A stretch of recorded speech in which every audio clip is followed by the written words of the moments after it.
Well, hello and welcome to the Biddy Tarot podcast. I am super excited today because I am joined by one of our wonderful Certified Biddy Tarot Advisors, Stefanie Alsop. And Stefanie is a holistic kinesiologist, Reiki Master, mind-body medicine practitioner, and of course, tarot reader. And I absolutely love when people bring all of these different modalities together. And Stefanie is definitely one of those people. Now, Stefanie also discovered her passion for tarot during her own transformative journey in her 20s. And now she has a really special interest in supporting women through their fertility, pregnancy, and postpartum phases. So I'm sure we're going to hear all about that in today's interview. But first, I want to say hi and welcome, Stefanie. Great to have you here. Hi, Bridget. I'm so excited to be here. Thank you. Beautiful. Well, I would love to hear about your journey with tarot and where it started, because we, kind of hinted towards what happened in your 20s, but tell me more about that. What happened and how did you get connected to tarot? So I've always really gravitated towards tarot cards and oracle cards. So I remember being a little girl, me and my sisters and my parents would go on little adventures out to like coastal towns where we're based in Geelong. But we'd go to little coastal towns and there'd always be these beautiful little shops or places like Back to Basics. I don't know if that still exists these days, but yeah, we used to go into all these shops and I would naturally gravitate towards tarot cards and oracle cards. I remember thinking that they were just so magical and beautiful and mystical. Even as a little girl, I was just so connected to them. And I think as I grew up, I never really played with them so much. I was just really attracted to them and I just wanted to hold them in these shops.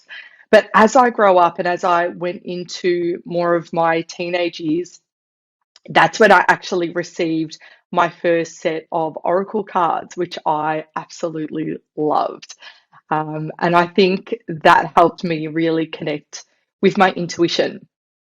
But then, as I'm sure a lot of people are similar to this, I went through a phase where I actually put my oracle cards away because I was really worried about the judgment of others.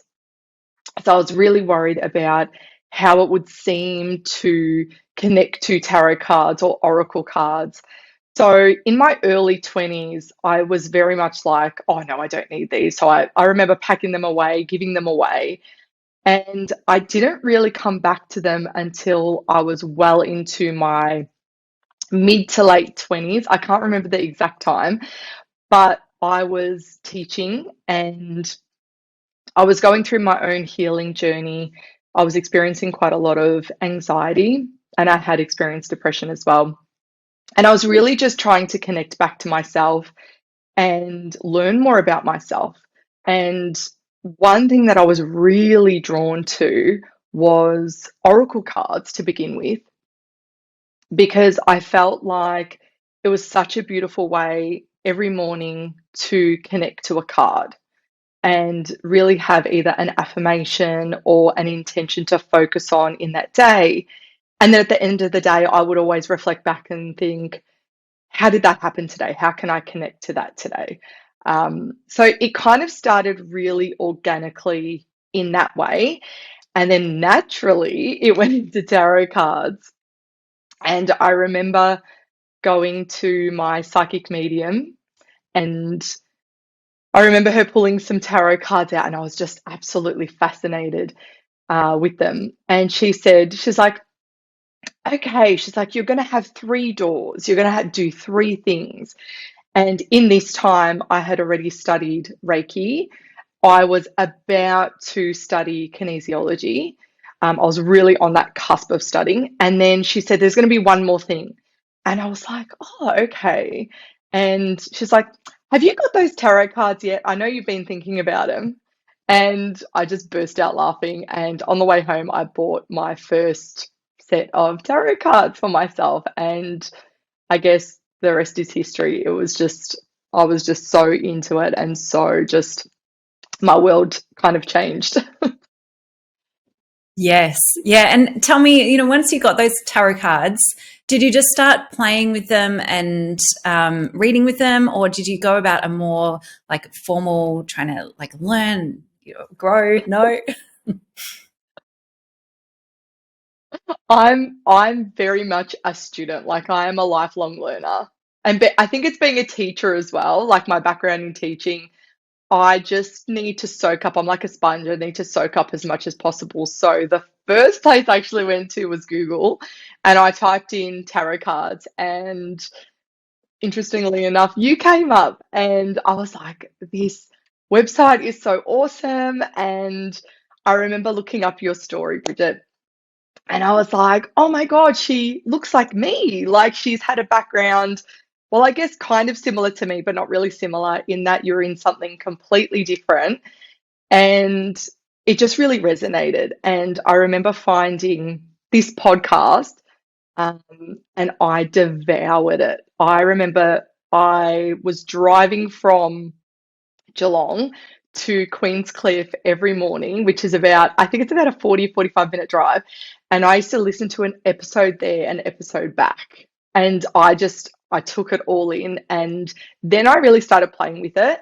And I didn't do it on anyone I knew because I was really worried about really telling people about this interest in tarot, except for my hubby. My hubby was very much like, go for it, like get into it. He loved it. But yeah, I just devoured the podcast, and then I actually started joining some of your courses. So I actually started getting some of the courses, and then I delved right into it that way. Yeah, and I'm curious, what was the difference between like the learn it on your own approach versus doing a course? Because I mean, like my journey is I learned it on my own for years because I actually couldn't Yeah. find any courses at that point in time that I really resonated with. But I am curious, what's kind of the difference in those two different experiences? Well, I think for me, I kind of started with more of the course because I think for me, I felt with so many cards, I felt overwhelmed. Not in a bad way, but just overwhelmed with, oh my gosh, how am I going to learn all of this? But I loved the tactile energy in the card. Like I love the feeling of the cards and playing with them, and almost like getting to know the cards and connecting with them in that way.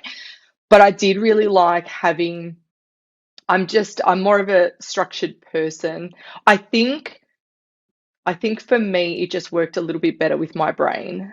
Just understanding even the suits and what they mean, and then playing within that. I found that really fun.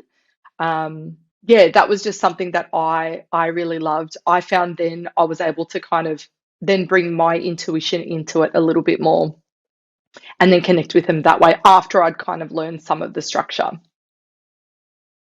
Yes. Yeah. Awesome. And when did you start reading? I guess not just for yourself, but when did you start reading for others? Even if it's just like friends or family or even strangers, like on our platform. Yeah. Yeah. I remember I remember doing a lot of readings for myself, which I found really difficult. As I'm sure a lot of tarot readers find the same thing. I found it really difficult at first. So I started connecting with people I knew that would be interested. And my mum was a big lover. So she's like, oh, give me a reading, pull some cards. So that was really fun. And I felt like the pressure was off. So I could just kind of play and connect as much as possible. And then there were a few friends and a few family members that I would offer tarot readings to. But I really loved the tarot readings that we're able to do via the community. So the free tarot readings I found incredible because I loved getting the feedback. I loved really practicing and going through, I guess, the structure that I was kind of creating. I really loved that. That was really fun for me. And I felt like that was a big step in helping me to become a professional tarot reader. But I still really do love pulling cards for people. I know my best friend still to this day will be like, oh, can you pull a few cards for me based on what she's going through? So yeah, I really liked having both, but I think the community readings were the thing for me that everything just kind of clicked into place. Yeah, yeah. I think that's, one of the biggest motivations I had with creating that many years ago now, was just to be able to provide that like real life experience. Because it's not easy either. You can get some requests on the platform that you go, what the is that? And it's very challenging. Sometimes people might even be a bit rude or pushy. And it's actually all good. At the time it might feel like, oh, this is not great, but it's all good Yeah. because it prepares you so well for when you do become a professional reader. I'm just curious, like, did you encounter any of those more challenging situations? And then how did you navigate those learning experiences? Most definitely.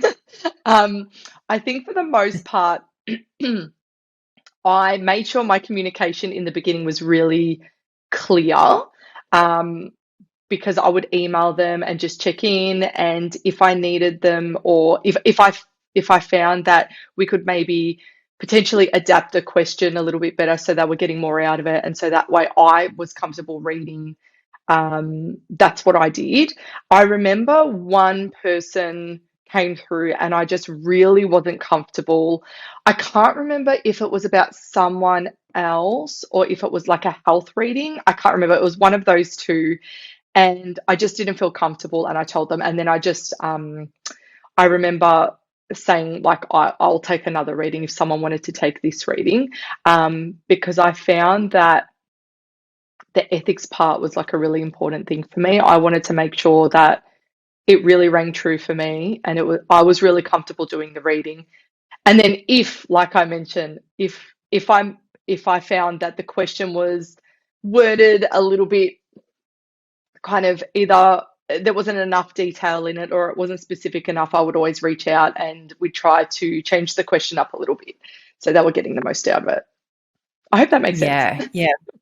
Yeah, fantastic. And then I'm curious, do you now use tarot in your like kinesiology sessions and like your holistic sessions? At what point did you decide like, yes, I am ready to do that? How did you know that you were ready? Well, in the early days, so I did my certification with Biddy Tarot, and I went straight into it. So I was still studying kinesiology. So I had finished Reiki and I had finished tarot before I had actually finished kinesiology.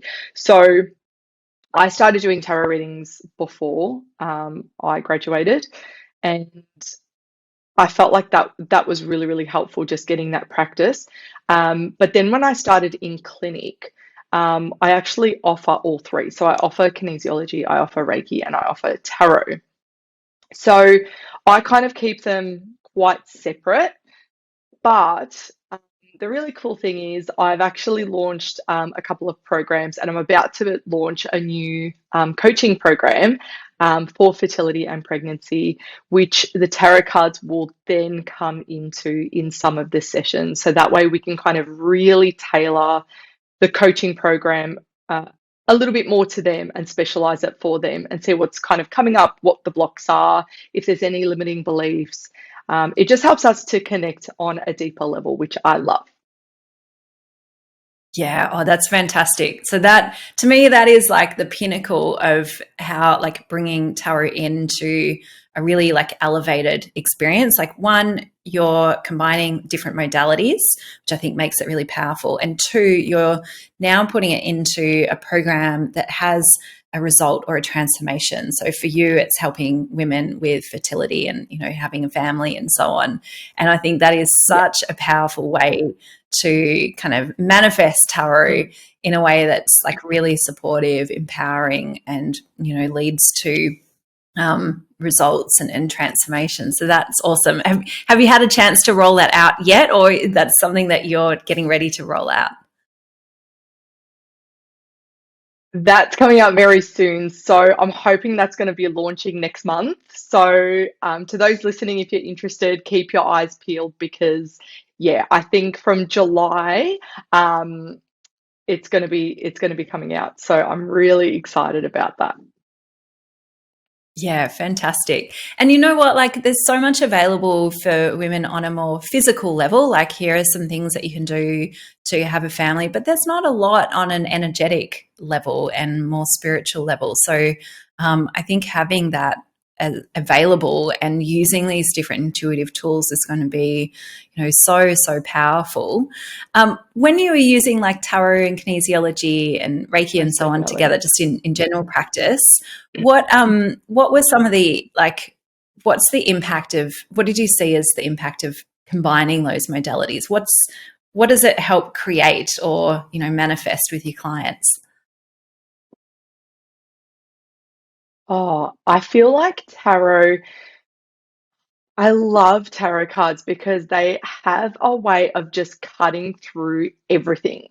So, you can have clients like I had a previous program which I worked through that I'm no longer offering because I've really just tailored it now to the fertility and the pregnancy coaching. But I had a program previously that it was about connecting with intuition.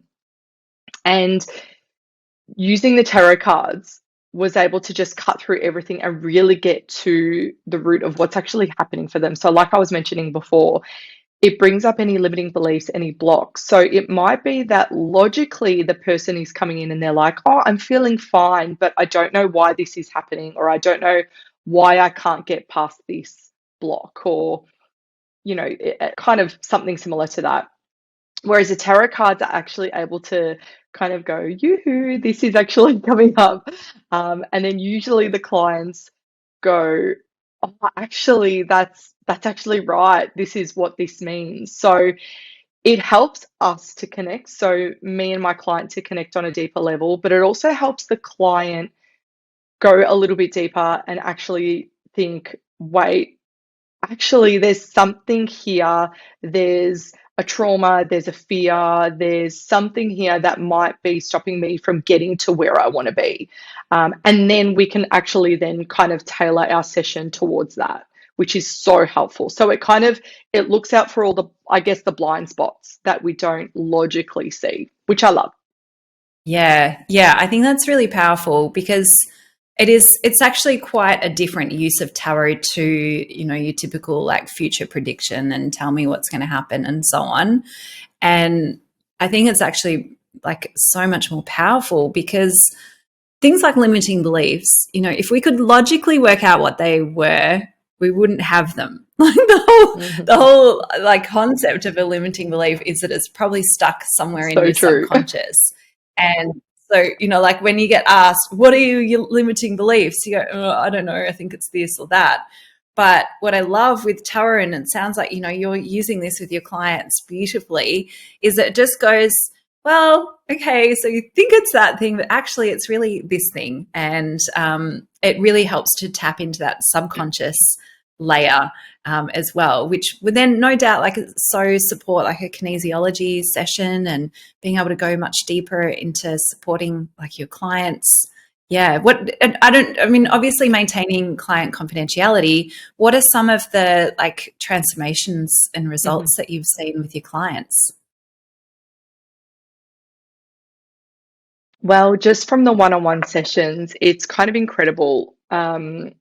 We've there's been so many things, but I think the biggest thing is because I work mainly with women, that connection to intuition is really, really huge. So being able to connect to your body, because so many of us, we tend to live in our heads because everything's just so busy, everything's so full on, especially, if, we're working a lot or we're mums and we're working or mums and at home, whatever's kind of happening, we tend to kind of live in our heads and we've got like 100 tabs open. So I feel like for most of my clients just in clinic, tarot is a beautiful way of connecting in. And I find that after a couple of sessions, even if it's kinesiology, tarot, whatever we're doing in session, they will likely come back and more often than not, they're like, oh, actually, my intuition was telling me this. And I'm like, yes. So they're so much more connected, which is awesome. But we have had, in clinic, I've had clients come in after a couple of sessions and, they're like, I'm pregnant. I've had some clients come in and they're more connected to their children because they feel like there was just so much like suppressed emotion. So moving through some of that has actually helped them to be more present. There's been so many different things, but I feel like the connection to self is probably the biggest thing that I see and what I see most often. Yeah, I love it. And it's that's something I really advocate is like really turning the tables with tarot readings. So instead of you being like the intuitive guru that people come to when they need to find out what to do or what have you, that you actually activate the intuitive guru within the client. And, even just what you just shared, like you can just see how that almost like opens all these new layers to someone to then be able to look at life very differently and navigate that path very differently as well. So I would kudos to you to being able to create that and activate intuition within your clients, because the impact is huge. Thanks, Bridget. Mm. Yeah, thank you. It's it's taken me a while to figure out how to kind of fuse them together. But I love how it's kind of unraveling.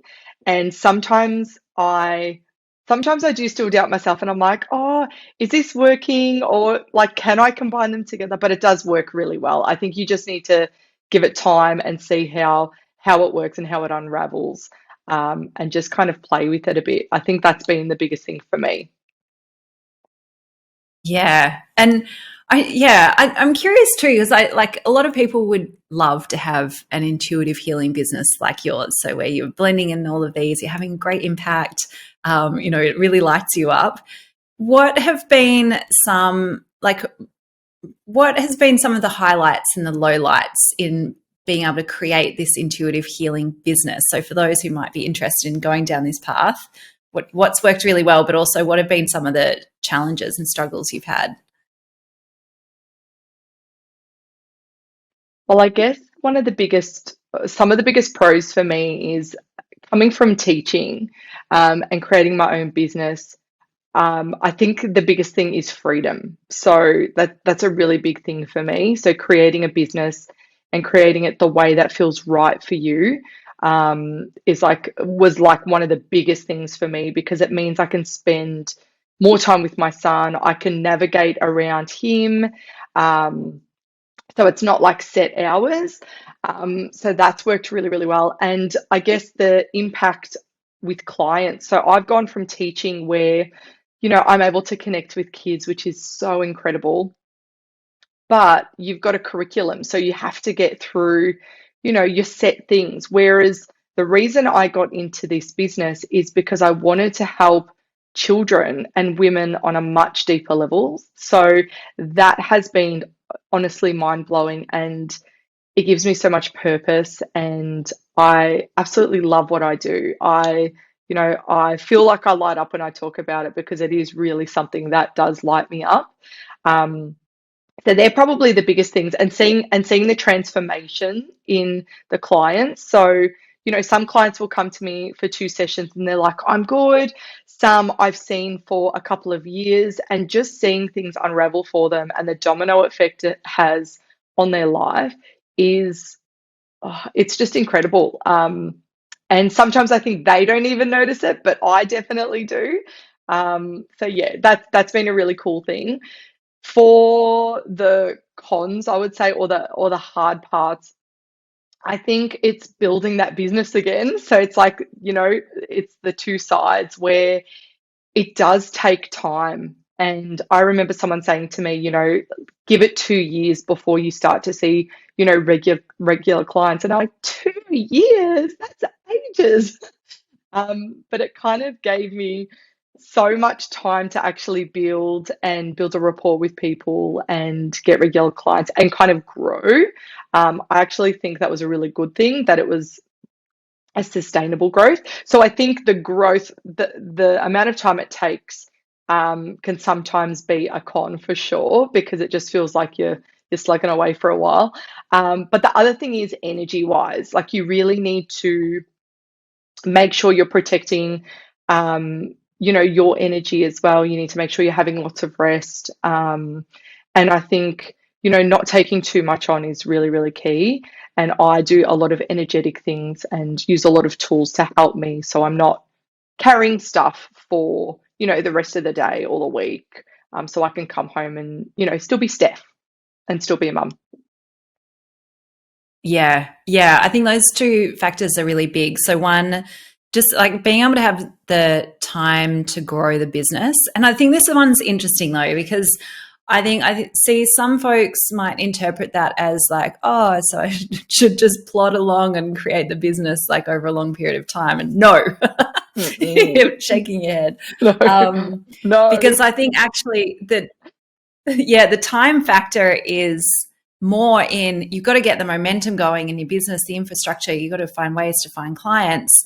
And then the time is in the attraction. Definitely. So I do see, like, for folks who might be taking a bit longer to do the whole setup of the business, I'm like, no, let's get things going. Find a way to just make an income in the next month. What can you do to make some type of money so that you can get that momentum going in the long run?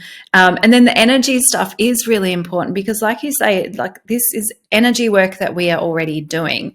I was saying to my husband yesterday, I'm like, I don't know how people do like full-time, 40 plus hour weeks, because I know, like, for me, when I work very intensely, in like 4 hours, I could probably have pretty much a whole offer all mapped out because I'm so intensely working in that time. But then I'm done. I'm like, oh, okay, I'm finished for the day. Yep. No more work. And I think, oh, have I just been a bit slack because I haven't done, a full day's work? But no, it's because I'm actually working at 2, 3, 4 times the pace. And, energetically, my energy is at 110% while I'm working. Yes. So I think that's great advice, just to be really mindful of that and to have those energetic hygiene practices in place, because when you are engaging in tarot readings or Reiki or whatever it might be, you are more susceptible to taking on other people's stuff. And if you don't have a way of kind of cutting that off or, being able to just close afterwards, then it can impact in the long run and lead to burnout and so on. I'm curious, have you ever had an experience of burnout where you've gone like, oh, gosh, do it? Yeah, go ahead. Oh, most definitely. Most definitely. And I think as a mum to a 2.5-year-old, I think it's that constant balancing of, checking in and making sure I'm doing okay. And, if I'm needing a little bit more rest, that's when, I pop him to bed, I grab my cup of tea, get a book, hop into bed and just chill out and have a really early night. But yeah, I think even going back to what you were saying, Bridget, that setting up, I think that was probably the time where I had to be really mindful of my energy, because like you said, the momentum is really, really key. And I set up everything quite quickly. And I think you have to. But yeah, you really do have to watch that energy and really take note. And I think that's where connecting with your body is really key, because I know for me, the first thing that goes is my voice. If I notice my voice going, I'm like, okay, I need to off a little bit, make sure I'm resting and take it easy. But yeah, definitely been on the verge of that. But it's a constant see how I'm feeling. But I'm very much like you in that I don't know what you are in human design, but I'm a projector. So I need technically I need lots of rest, but when I go, I'm like going 120%, like going so hard. So yeah, I'm very similar. Yes, yeah, I am projector as well. So that's interesting that we're having similar experiences there. And I know rest is really key. And I remember when I first read that, I'm like, rest? What even is that? I don't rest. I at work. But I think that's the whole idea, that actually, that is what I'm really learning over the last sort of year or two, is that it's actually essential. It's a part of the productivity cycle to have the rest. And so I've had to really reprogram in my mind that rest is me being productive, because in the past I've had the belief that, rest is not doing anything and not achieving anything, and therefore it's like, oh, well, I should be achieving something. But I've had to reframe that to be like, actually, no. And my mentor, Elaine Kalila, she was sharing with me, like, if you look at, say, a women's menstrual cycle, right, there's really 2 weeks that are downtime and 2 weeks that are uptime. So, the week before and during ovulation, uptime, and then the week before and during your period is downtime. And I was like, oh gosh, that actually means you should only be about 50% full with stuff, not 100, 110 like I can be sometimes. And to, keep that empty cup so that you can have that rest period. I don't know if you've got any points of view or perspectives on that sort of cycle as well. It's so funny that you mentioned that, because I'm literally creating a PDF document on cycle syncing. So it's so funny that you actually just mentioned that, because I've been kind of using that, I would say, probably for at least a year now, where I really check where I'm at and I really notice how I'm feeling, and even just jot it down and kind of, I'm not super strict with it. I just kind of use it as a bit of a guide. But I do notice that my energy, like you were saying, those first couple of weeks, I'm like, okay, what can I do? I'm ready to go, go, go. But I do have to be mindful that I don't push myself too hard, because when I get to my luteal phase, which is that week before my period, I'm not going too hard, because then I will kind of find that I'm crashing a little bit more and I'm really tired and really depleted. So yeah, I definitely use that. But the rest thing is an interesting thing, because I had the same thing at first, where I was like, rest, no, I don't want to rest. But yeah, it's something that I definitely need, and I notice that when I am rested, my productivity is through the roof. Like, I'm able to do so much more, and I'm just more focused. So it means I can spend more time with my son and my husband and do fun things, because I'm not just sitting there looking at the screen, not knowing what to do. Yes. Yeah. I think it was Deepak Chopra that said, meditate daily for an hour. And if you're really busy, then meditate for 2 hours. Like, yes, actually, that's correct. Yes. Yes.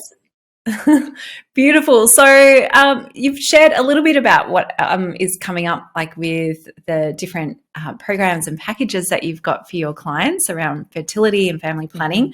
What else is coming up for you? Where do you see yourself heading, say, over these next 6 to 12 months with your practice?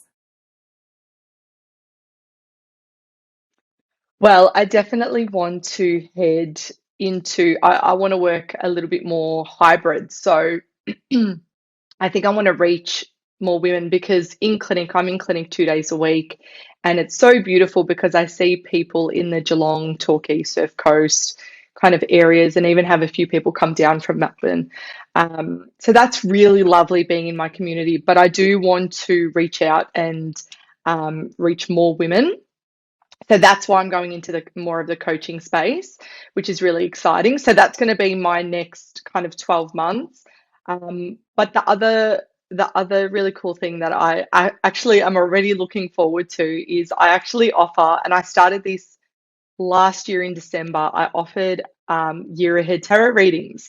And what I did last year was I just had this light bulb moment one day where I was like, oh, I wonder if other people would love this as much as I do, because I know I love doing that for myself. So I just popped it up, didn't think too much of it, and I had to actually close the cart because I had so many requests, which is awesome. But I was like, oh my gosh.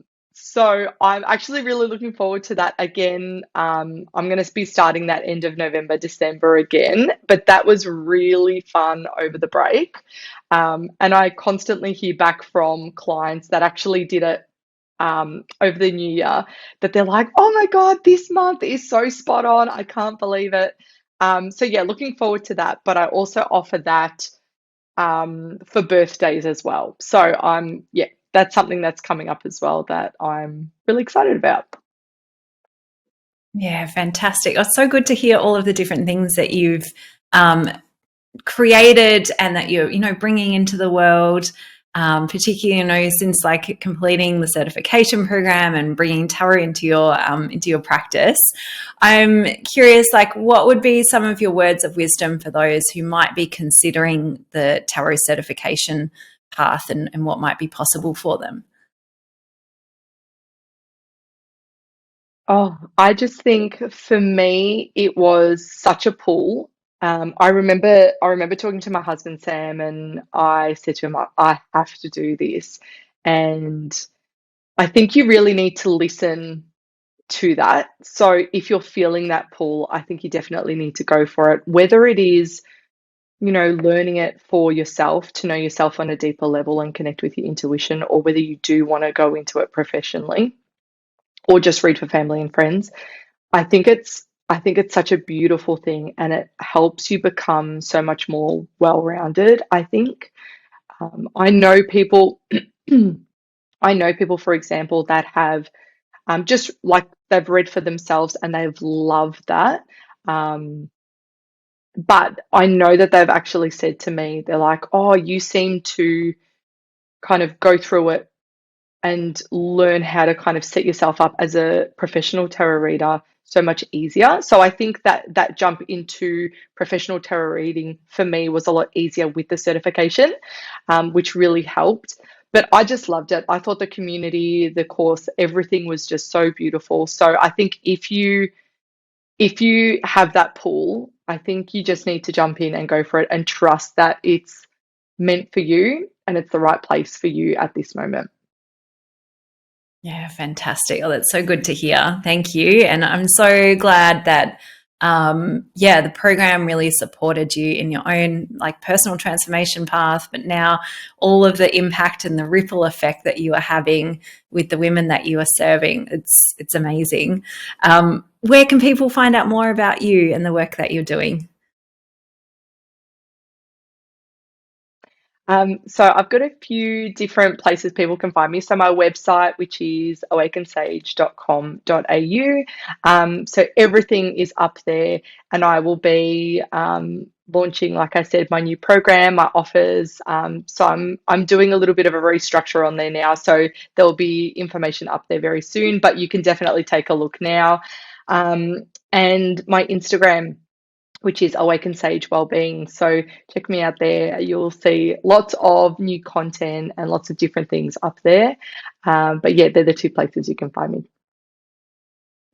Fantastic. Well, we'll have those links in the show notes as well, so you can access that nice and easily. And of course, if you are interested in the Biddy Tarot certification program, you can head on over to biddytarot.com/certification and find out more about how you can start your journey with tarot.